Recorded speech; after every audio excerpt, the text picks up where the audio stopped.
मान लीजिए रमज़ान का महीना और 20 रोज़े गुजर चुके हैं।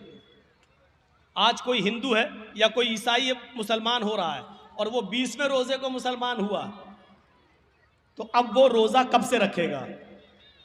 रोज़े तो पूरे महीने के फ़र्ज़ हैं, लेकिन कोई हिंदू या कोई ईसाई या कोई यहूदी 20वें रोज़े को मुसलमान हो रहा है।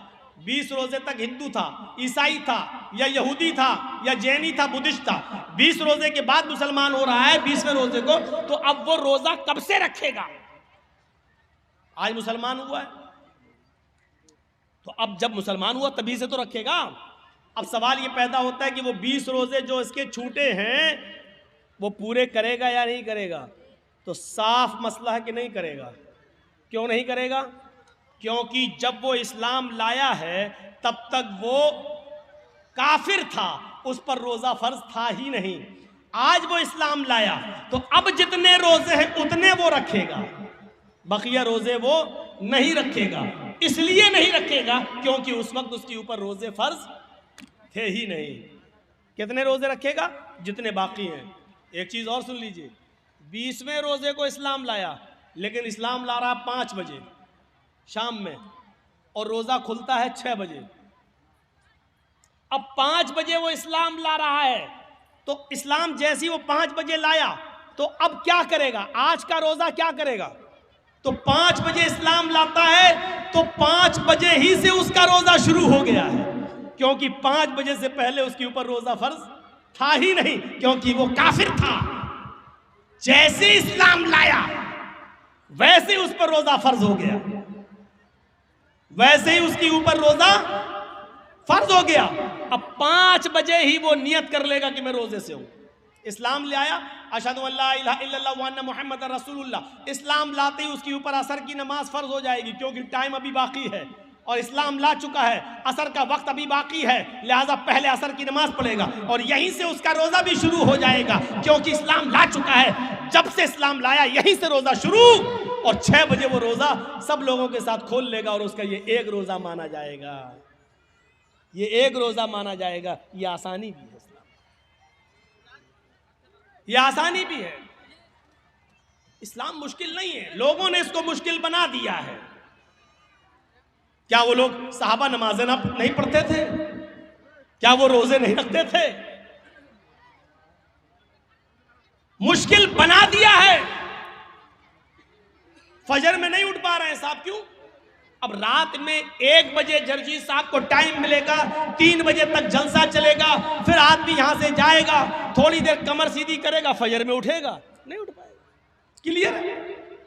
लेकिन याद रखिए, मौलाना जर्जीस का जलसा और इस जलसे में 2:30 बजे 3 बजे तक जाग लेना और इस जाग लेने के बाद सुबह फजर की नमाज में ना आना, ये दलील नहीं है इस बात की कि आपका जलसा कामयाब हो गया है, या ये उज़्र नहीं होगा कि मैं जलसा सुनने की वजह से रात में जाग लिया इसलिए फजर में हम नहीं उठ पाए। जलसा कराना फर्ज नहीं था, फजर की नमाज पढ़ना फर्ज था। आपने एक फर्ज को छोड़ा उस काम के लिए जो आपके ऊपर फर्ज ही नहीं था। मेरे भाइयों, यहां से ये मैसेज लेके उठिएगा, ये पैगाम लेके उठिएगा, ये तसव्वुर लेके उठिएगा। तो इंसानियत ये होती है, इंसानियत। तो या अय्युहन्नास इन्ना खलकनाकुम मिन ज़करिन व उन्सा व जअलनाकुम शुऊबन व क़बाइल लितअरफू। तुमको हमने एक मर्द और एक औरत से पैदा किया है, तुम सब आपस में भाई हो, तुम आपस में एक ही बाप के और एक ही माँ के बेटे हो, तुम्हारा बाप एक है, तुम्हारी माँ एक है। अच्छा, एक चीज और बताइए, गौर से सुनना। हम मुसलमान हैं, ये हिंदू है, हम दोनों का झगड़ा हुआ है। अब कोर्ट में गए तो जज साहब बैठे हैं, अगर मुसलमान है तो उनका दिल चाहता है कि हम मुसलमान की तरफ थोड़ा सा झुकाव कर दें, हिंदू है तो वो चाहता है थोड़ा सा हिंदू की तरफ झुकाव कर दें। ये होता है, ये होता है।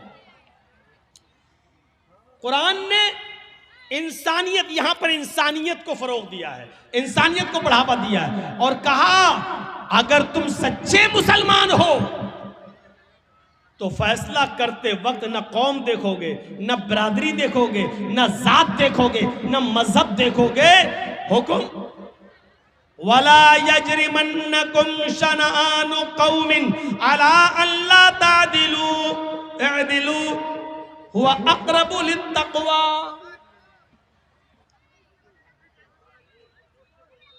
ला यजरिमन्नकुम शनआनु कौमिन, आए मुसलमानों, किसी कौम की दुश्मनी, किसी मजहब की दुश्मनी तुम्हें इस बात पर मजबूर न कर दे कि तुम सच्चा फैसला न कर सको, उनके साथ इंसाफ न कर सको।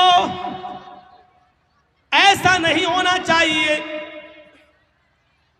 ऐ दिलू, हर हाल में सच्चा फैसला करना, चाहे वो मुसलमान के खिलाफ जाए, चाहे वो हिंदू के खिलाफ जाए, ईसाई के खिलाफ जाए, तुम्हारे अपने खिलाफ जाए, तुम्हारे अपने बेटे के खिलाफ जाए, तुम्हारी अपनी औलाद के खिलाफ जाए। अच्छा, आपके यहां मान लीजिए, हमें नहीं मालूम चापी में ये होता है या नहीं होता है, बंगाल के जलसों में बहुत जगह ऐसा देखा गया है कि एक गांव में कोई लड़का उसी गांव की किसी लड़की को लेकर भाग गया। 2-4 दिन के बाद पकड़ गए, गांव वापस आए। अब लड़की का बाप रोता है, ओ मेरी लड़की तो इज्जत लुट गई, बर्बाद हो गया, मुंह दिखाने के लायक नहीं है। अब जोर डाला जाता है गांव की तरफ से कि तू लेके भागा था, चल अब शादी करो उसके साथ। ये गांव की तरफ से फैसला होता है, शादी करो उसके साथ। और वो लड़का तैयार नहीं है शादी करने के लिए। वो लड़का कह रहा भाई शादी की तो कोई बात ही नहीं हुई थी। अब ये लड़की का बाप कह रहा है ये लड़का लेके भाग गया मेरी लड़की को। अब मेरी लड़की तो बदनाम हो गई, कुछ हुआ हो या ना हुआ हो, लेकिन बदनाम तो हम हो गए। कौन मेरी लड़की से शादी करेगा? लड़के का बाप ये कह रहा भाई दोनों बातें करते थे, मोबाइल पे लगे रहते थे रात रात भर, हम क्या करें? लड़का कह रहा हम शादी क्यों करें, शादी की कोई बात ही नहीं हुई है इससे हमारी। ठीक है, हम भगा के ले गए तो तुम्हारे घर थोड़ी घुस के ले गए थे हम। फोन पे बात हुई, फला जगह तुम आ जाओ, हम भी फला जगह चल रहे हैं, मोटरसाइकिल लेके आ जाएंगे।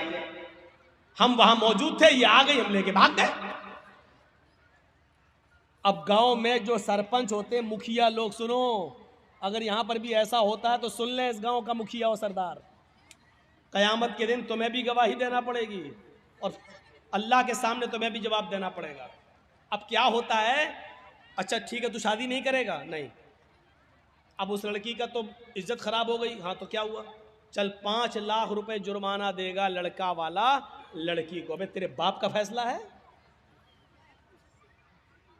गांव के मुखिया, सरदार या सरपंच या पंचायत में जो लोग बैठकर ये फैसला करते हैं, ये सब रॉन्ग है, कुरान और हदीस के खिलाफ फैसला कर रहे हैं।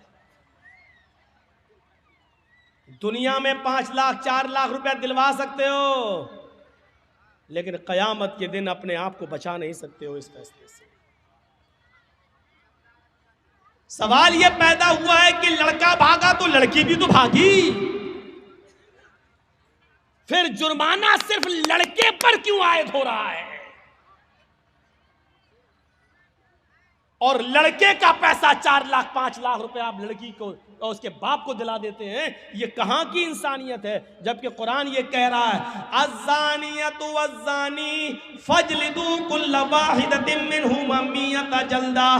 जिना करने की, बदकारी की शुरुआत लड़के की तरफ से पहले नहीं, लड़की की तरफ से पहले होती है। भागने और भगाने की शुरुआत लड़के की तरफ से नहीं, लड़की की तरफ से पहले होती है। ये सुई है, ये धागा है, जर्जी साहब सुई में धागा डाल रहे हैं, लेकिन सुई को हम ऐसे हटा देते हैं, धागा जा ही नहीं सकता है। जब सुई अपनी जगह पर खड़ी है, टस से मस नहीं हो रही है, तब धागा उस सुई के अंदर चला जाएगा। ये साफ सरी दलील है, अगर लड़की अपने आप को बचाए तो लड़का कभी उसके साथ जिना कर ही नहीं सकता। मौलवी जर्जीस की बात इंडियन कानून के खिलाफ है, लेकिन कुरान और हदीस की रोशनी में है। जिना की शुरुआत अगर लड़की भागने के लिए तैयारी ना हो तो लड़का भगा ही नहीं सकता है। लड़की भागती नहीं, सवाल है साहब मेरा लड़का, तुम्हारा लड़का मेरी लड़की भगा के ले गया, तू तो 18 साल तक पालता रहा, फिर तू अपनी अलमारी भी नहीं बचा सका, वो पैसा भी लेके भाग गई और सोना भी लेके चली गई, जेवर भी लेके चली गई। जब तू अपनी लड़की पर इतना कंट्रोल नहीं कर सका तो जुर्माना लड़के वालों पर लगाते हैं, और ये फैसला पंचायत करती है, गांव की सरपंच करता है, मुखिया करता है, सरदार करता है, ये फैसला जो कुरान और हदीस के खिलाफ है।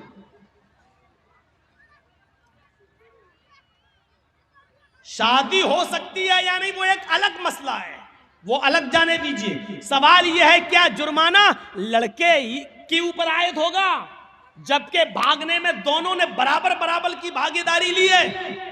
कोई लड़का जबरदस्ती घर में घुसकर लेकर तो नहीं गया था, आपकी लड़की भी घर से निकली, लड़का भी निकला, दोनों निकले, एक हफ्ता गायब रहे, फिर आए, वो एक अलग मसला है। लिहाजा जुर्माना आयद होना चाहिए तो दोनों पर होना चाहिए, कोड़े पड़ना चाहिए तो दोनों पे पड़ना चाहिए, संसार होना चाहिए तो दोनों को होना चाहिए, अगर सजा मिलनी चाहिए तो दोनों को बराबर बराबर मिलनी चाहिए।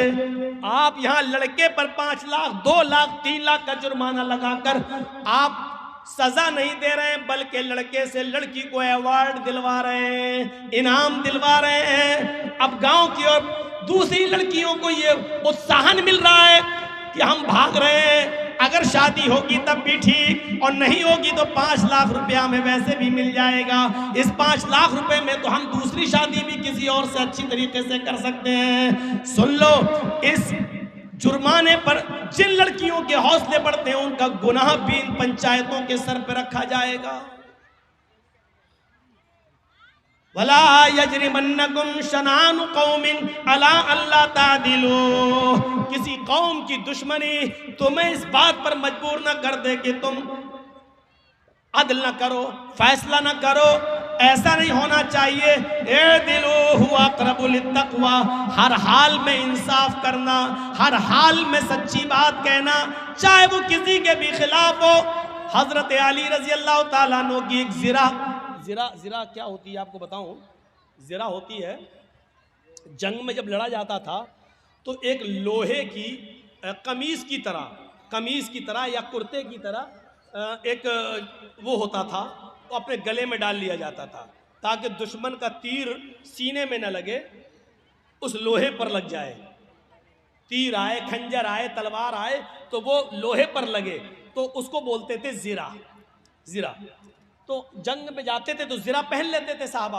हजरत अली की भी एक जिरा थी जो घर के बाहर रखी हुई थी। हजरत अली अंदर चले गए, जिरा बाहर रखी रही, जब घर से बाहर आए तो जिरा गायब हो गई, वो जिरा गायब हो जाती है। और सुनिए, 6 महीने के बाद वो जिरा एक यहूदी के पास नजर आती है। आहा, सुनते रहिए मेरे भाइयों, बड़ा जबरदस्त मसला। किसके पास? एक यहूदी के पास नजर आती है वो जिरा। हजरत अली ने उस यहूदी से कहा, ये जिरा मेरी है। और हजरत अली कौन है? अमीरुल मोमिनीन। अमीरुल मोमिनीन समझ रहे हो ना? उसको समझाने के लिए बोल दूं, चीफ मिनिस्टर।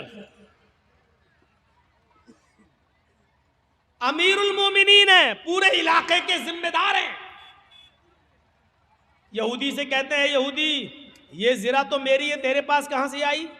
उसने मुस्कुराते हुए कहा, अच्छा नियत खराब कर रहे हो मेरी जिरा पर, ये तो मेरे पास बहुत दिनों से है। हजरत अली ने कहा, तुम पंगा ले रहे हो, तुम्हें अच्छी तरीके से मालूम है कि ये जिरा मेरी है। उस यहूदी ने कहा, आप झूठ बोल रहे हैं। लीजिए, किससे कहा जा रहा है? हजरत अली से। आप झूठ बोल रहे हैं, ये जिरा आपकी नहीं मेरी है। हजरत अली ने कहा, मैं तुम्हारे खिलाफ मुकदमा दायर करूंगा अदालत में। चाहते तो चीफ मिनिस्टर थे, अपने लोगों को भेजकर वो जिरा ले सकते थे, लेकिन नहीं। लेकिन नहीं कर रहा था कि हजरत अली ने कहा मैं मुकदमा दायर करूंगा। उस यहूदी ने कहा कर दो मुकदमा, देखते हैं अदालत क्या फैसला करती है। हजरत अली ने मुकदमा दायर कर दिया। कहां? कोर्ट में, अदालत में। और जज कौन है? काजी शुरैह। और ये जज किसने बनाया? हजरत अली ने। जज किसका? अली ने बनाया। लेकिन जज बना जरूर रहे हजरत अली, लेकिन जज ने यह नहीं देखा कि मुझे जज बनाया किसने। जज का मतलब यह होता है कि मुझे अदल और इंसाफ को कायम रखना है। कुरान की इस आयत के पेश नजर के वला यजरिमन्नकुम शनानु कौमिन अला अल्ला तादिलु इदिलु हुवा अक़रबु लित्तक़वा। कभी किसी कौम की दुश्मनी तुम्हें गलत फैसला करने पर मजबूर न कर दे, सही फैसला करना, चाहे वो किसी के खिलाफ। उस यहूदी के पास नोटिस पहुंचा कि तुम्हें भी आना है। हजरत अली और यहूदी दोनों एक ही दिन पहुंचते काजी शुरैह की अदालत में।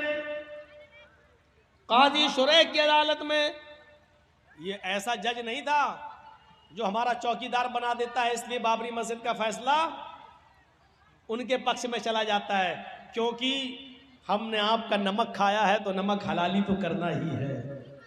ये सिस्टम नहीं था वहां। हजरत अली रजी अल्लाह ताला अन्हु भी कोर्ट में मौजूद है, एक कटघरे में खड़े हैं, यहूदी भी दूसरे कटघरे में खड़ा है। पूछा है अली मुकदमा आपने दायर किया, बताओ क्या प्रॉब्लम है? कहा इस यहूदी के पास एक ज़िरा है, वो ज़िरा मेरी है, और यहूदी कहता है कि वो ज़िरा मेरी है, लिहाजा इस यहूदी से वो ज़िरा मुझे दिलवाई जाए। काजी साहब ने कहा है यहूदी हजरत अली कह रहे हैं कि वो ज़िरा मेरी है, तुम इसके बारे में क्या कहना चाहते हो?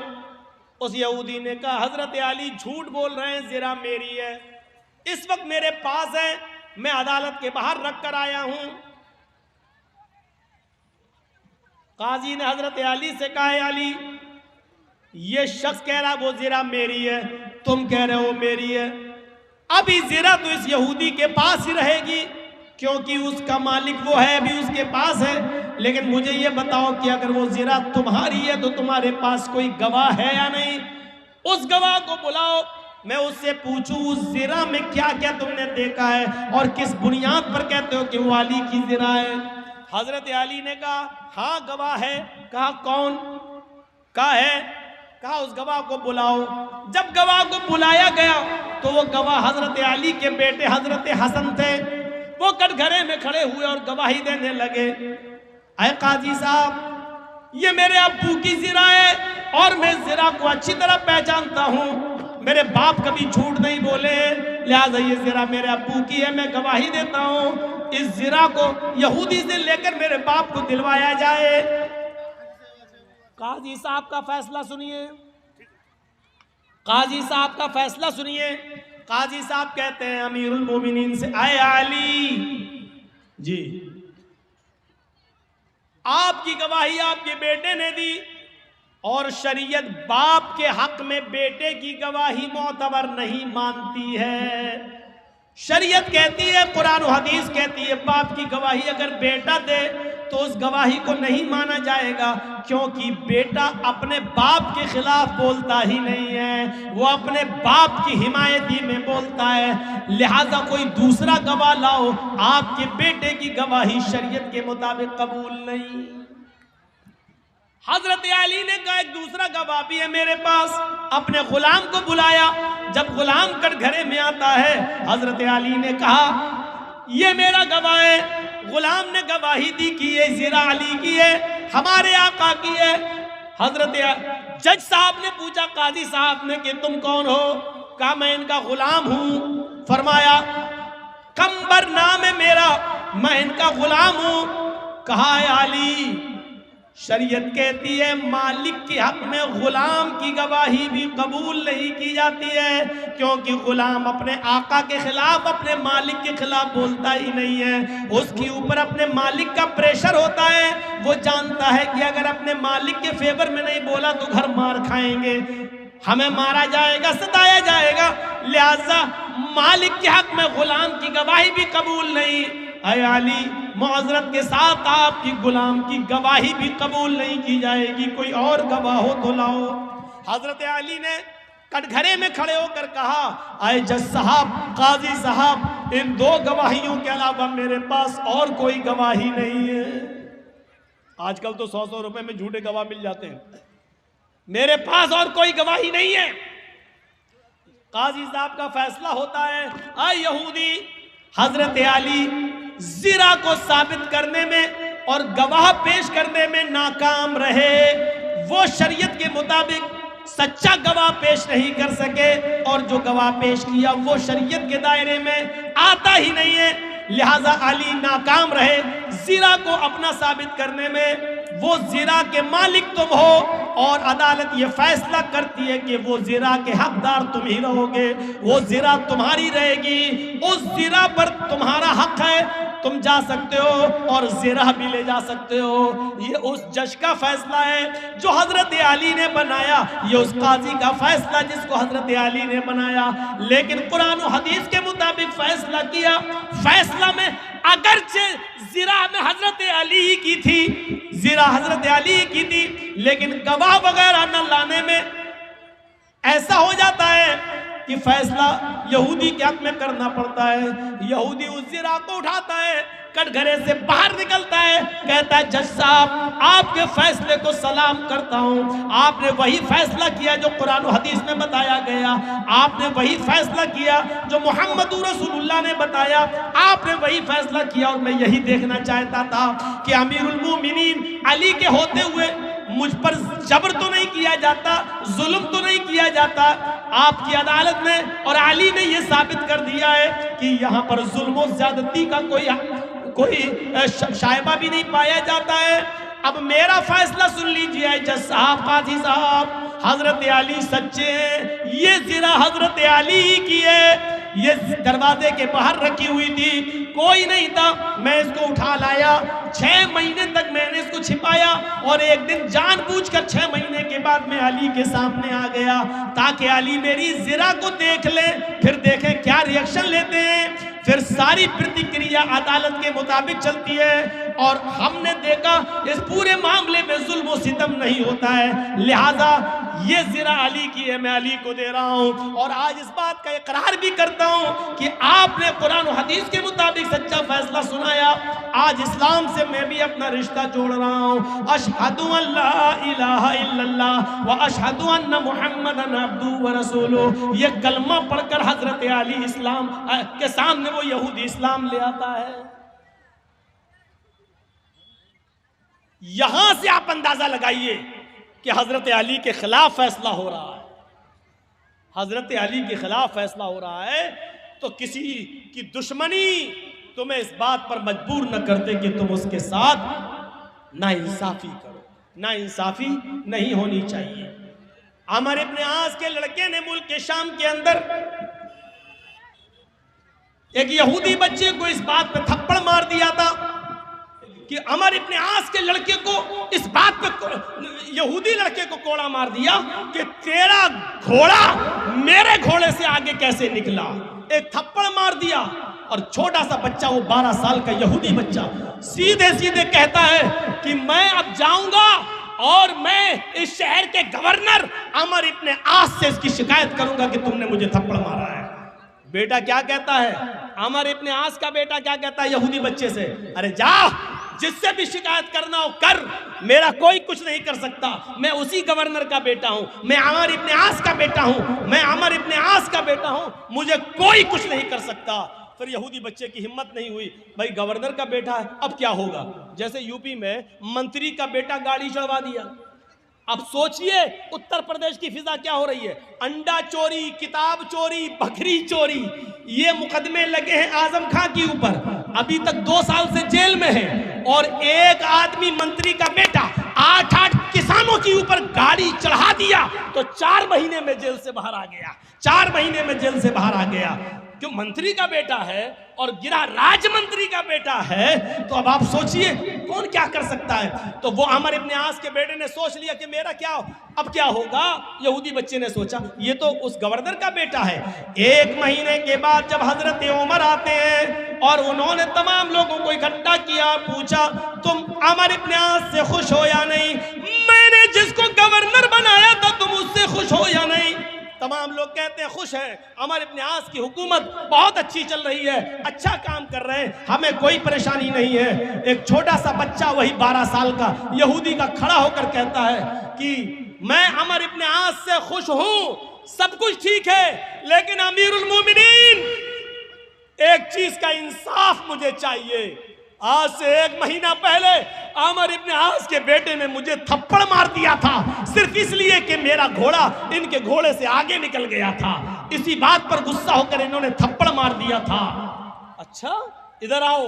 उस 12 साल के बच्चे को बुलाया और यहूदी बच्चे को बुलाया, इधर आओ, अपनी गोद में बिठाया, पूरी बात बताओ। पूरी बात बताई, कहा कि अमर इब्न आस के बेटे ने मारा। कहा फिर तुमने शिकायत क्यों नहीं की? कहा इसलिए नहीं की कि अमर इब्न आस के पास जब मैं आ रहा था तो अमर इब्न आस का बेटा मुझसे बोला मेरा कुछ नहीं होगा, मैं अमर इब्न आस का बेटा हूं, मैं गवर्नर का बेटा हूं, मेरा कोई कुछ नहीं कर सकता। फरमाया अच्छा चलो 1 थप्पड़ मारो। 1 थप्पड़ अमर इब्न आस के बेटे के मारा गया, जोर से थप्पड़ लगाया गया, जल्लाद ने थप्पड़ लगाया। फिर अमर इब्न आस से कहा आप भी इधर आइए। अमर इब्न आस ने कहा मुझे क्यों? जल्लाद से कहा 1 थप्पड़ इसके बाप के भी मारो, इस गवर्नर के भी मारो। पूछा ऐसा क्यों? कहा पहले थप्पड़ खाओ उसके बाद बताता हूं। 1 थप्पड़ अमर इब्न आस के भी पड़ गया। अमर इब्न आस ने कहा आपका इंसाफ तो ठीक है, बेटे ने मारा था, बेटे को मारा गया, लेकिन मुझे किस लिए मारा गया है? आय अमीरुल मोमिनीन क्या आप ये बताएंगे? फरमाया हाँ तुम्हें इसलिए मारा गया है क्योंकि तुमने अपने बेटे को सही तालीम नहीं दी है, तुमने अपने बेटे को सही तरबियत नहीं दी है, तुमने अपने बेटे को सही दर्स नहीं दिया है। तुम्हारा बेटा ये कैसे बोला कि मैं इस शहर के गवर्नर का बेटा हूं, मेरा कोई कुछ नहीं कर सकता? इसका मतलब यह है कि तुमने उनको इस्लाम की तालीम नहीं दी है, उनको तुमने इस्लाम की दावत नहीं दी है, उनको बताया नहीं है कि इस्लाम में अमीरी गरीबी कुछ नहीं, छोटा बड़ा कुछ नहीं होता है, सब बराबर है। आपके बेटे को ये तरबियत कहां से मिली कि मेरा बाप गवर्नर है, मेरा कोई कुछ नहीं कर सकता है? तुमने अपने बेटे को सही तालीम नहीं दी है, इसलिए ये थप्पड़ तुम्हें मारा गया।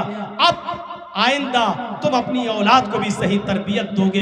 ये अदल था, ये इंसाफ था, ये फैसला था मेरे भाइयों उस जमाने का। कुरान यही कहता है कि कोई दुश्मन भी तुम्हारा हो लेकिन फैसला करना हो तो दुश्मन के अगर हक में जा रहा तो कर दो, ये मत देखो कि ये मेरा दुश्मन है, इसको हम कैसे।